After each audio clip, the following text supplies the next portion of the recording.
Mesdames et messieurs, Laurent Rouirès.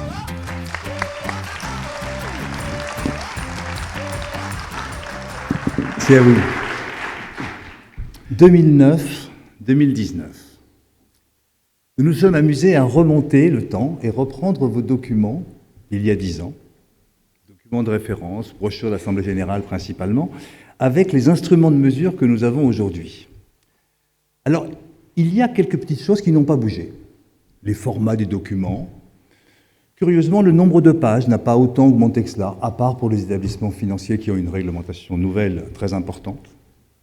Mais une fois que l'on a dit ça, l'intérieur des documents n'a strictement plus rien à voir. Par exemple, en 2009, une page de texte contenait 500 mots. Aujourd'hui, 420 en moyenne. C'est peut-être lié au fait qu'il y a 10 ans, vous aviez sur un document de 300 pages 10 illustrations, 34 aujourd'hui. On a fait passer les documents 2009 dans notre algorithme, dont on parlera tout à l'heure, qui est assez révolutionnaire, qui nous permet vraiment d'analyser la clarté des textes. En 2009, la notation de ceux que l'on a notés était de 16 sur 100. En 2018, elle est de 48 sur 100. Il reste encore beaucoup de progrès à faire, mais on voit vraiment le bond fait en avance. En revanche, il y a un point qui n'a pas progressé, la longueur des phrases. Elle a continué à augmenter, mais le reste, la clarté de l'information est nettement plus grande. Alors, si on rentrait un tout petit peu dans l'exemple d'un document de référence, rappelez-vous, il y a 10 ans, quand on parlait de RSE, c'était la main sur le cœur. Les entreprises n'aimaient pas la guerre, elles aimaient les enfants, puis elles aimaient vraiment les gens. Aujourd'hui, quand on parle de RSE, à l'époque ça s'appelait le développement durable, quand on parle de RSE, ce sont des indicateurs suivis dans le temps, prouvables, avec des vrais engagements. Vous indiquez même quand vous n'arrivez pas à les tenir, rien à voir. Il y a 10 ans, quand on parlait de gouvernance, personnellement, je ne comprenais pas exactement de quoi il s'agissait. Eh bien, par exemple, on mettait juste les CV des administrateurs et du board. Aujourd'hui, on fait la même chose, mais on va prendre l'ensemble des compétences qu'on va mettre sur une cartographie. Pour quelqu'un qui veut comprendre l'entreprise, c'est infiniment plus clair d'aligner ces compétences-là avec la stratégie. C'est des petits exemples de progrès. Les risques. Alors les risques, il y a 10 ans, ça, franchement, dans certains cas, c'était quand même assez cocasse. On a trouvé des risques totalement improbables. C'est une espèce de liste à la Prévert. C'est fini. Aujourd'hui, vous mettez vos risques avec un véritable souci de pertinence. Certains risques exotiques ont disparu. Et globalement, c'est infiniment plus clair de savoir exactement ce pourquoi vous vous engagez en termes de risque. Même des points qui ne sont pas réglementés.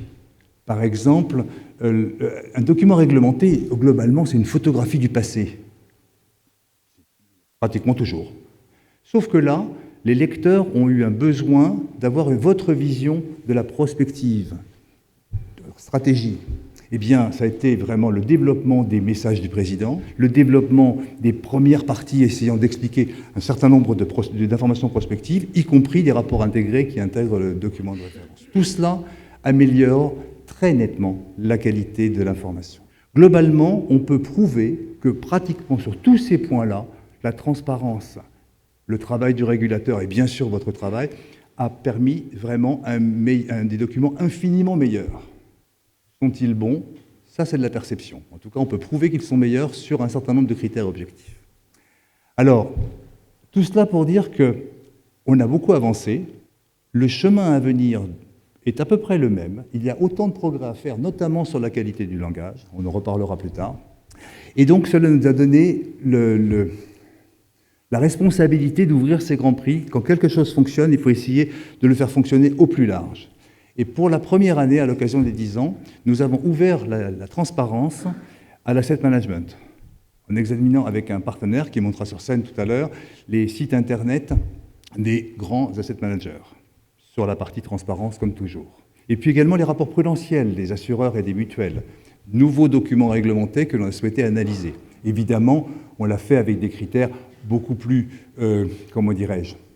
simples, que ce que vous êtes mis en place pour vous après 10 ans, c'est normal. Et puis également, nous avons souhaité mettre en place un prix aux États-Unis.